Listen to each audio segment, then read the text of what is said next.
ہم ایک مرتبہ وہاں امریکہ میں تھے تو ایک ایمبیسی میں ہم کو ویزا وغیرہ کا کام تھا. ایک ساتھی نے بتایا کہ یہ وہ بلڈنگ ہے جہاں ابھی کچھ دنوں پہلے ایک شیخ کے بیٹے کی شادی تھی.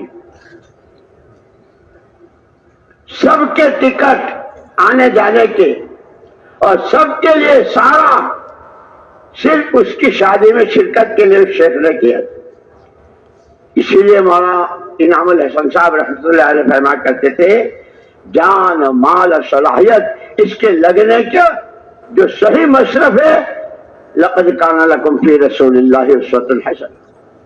تمہاری جان وہاں لگے جہاں تمہارے نبی کی، مال وہاں لگے جہاں تمہارے نبی کا. وہ سوچو جو تمہارے نبی نے سوچا، سوچ بدل جائے. اب فرماتے تھے جب کرنے کے کام کرو گے، لگانے کی جگہ لگاؤ گے تو نہ لگنے کی جگہ سے بچ جاؤ گے. بولنے کے بول بولو گے تو نہ بولنے کے بولوں سے بچ جاؤ گے.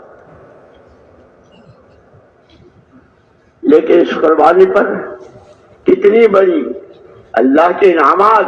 اسی لیے حضور اکرم صلی اللہ علیہ وسلم کی جب صبح آنکھ کھلتی تھی تو آپ کی زبان مبارک پر یہ کلمات ہوتے تھے اللہم لک الحمد،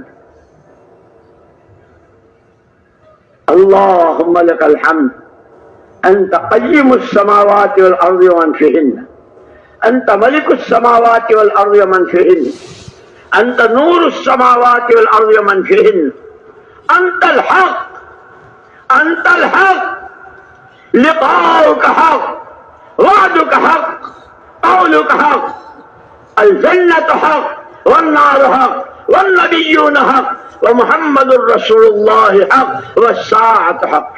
یاد اس دعا کے بعد، ان کلمات کے بعد آدمی جو مانگتا ہے، جیسے بخاری شریف میں دوسری جگہ ہے کہ جب آپ کی آنکھ کھلتی تھی اور آپ کے کلمات لا الہ الا اللہ وحدہ لا شریک لہ لہ الملک ولہ الحمد یحیی ویمیت وہو علی کل شیء قدیر، الحمدللہ وسبحان اللہ لا الہ الا اللہ اللہ اکبر ولا حول ولا قوة الا باللہ اللہم اغفر لی.